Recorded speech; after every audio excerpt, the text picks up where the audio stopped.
Great morning, holy brothers and sisters! Today's lesson was from the 9th of Av, and in the Kitzur Likutei Moharan, today's lesson will be called Deranged Diaphoresis. Fasting brings a person to joy, and the level of joy that a person attains is commensurate with the number of days he fasts. Now, the main rectification of dreams is through joy. This is the reason why we fast over bad dreams, Shulchan Orach Chaim 222.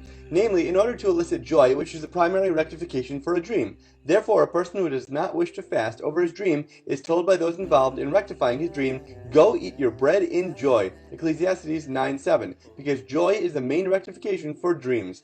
We also know that the reality of a dream might be brought about by its interpretation. So focus on joy to elicit more happiness and more positive resultant realities. Each person must cast aside all of his sophisticated ideas and serve God in simplicity and innocence. For a person's deeds should be greater than his wisdom. Avot 3:9. And study is not the main thing, but action. Ibid 1:17. Now, it goes without saying that one should discard all the so-called wisdom of your average person, which is actually foolishness and stupidity. Certainly, one should reject this totally.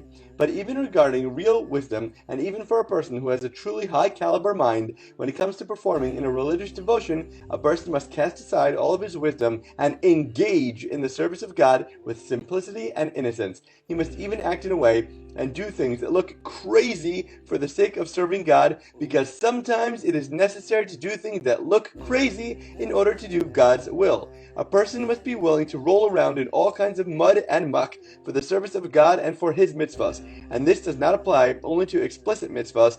Anything at all that God wants us to do is the so-called mitzvah, and a person has to be willing to roll around in all kinds of mud and muck in order to do God's will and to please Him. When a person's love for God is this strong, he is then a deeply cherished and beloved son to God. Then God has compassion on him, and He allows him to look through the deepest hidden treasures of the King until he merits that the answer to the question of why the righteous suffer and the wicked prosper is revealed to him. Then he is worthy of grasping the Torah's secrets and of elevating the judgment that has fallen to the abyss and of rectifying that judgment. Never be ashamed to do what is right for God. Even if others think you are insane, use that energy as fuel and fire your fortitude for fervor and finalized faith. Teaching number 6.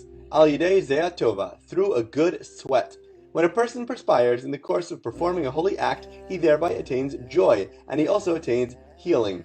Just like in a good physical workout, sweating through a spiritual sport is greatly beneficial and brings a serene smile to those involved in investing infinite energies and yielding simcha, joy, and refuah, healing. As always, thank you so much for learning together. If you enjoyed this lesson, please remember to like, comment, share, and borrow. And please God, we'll learn again tomorrow.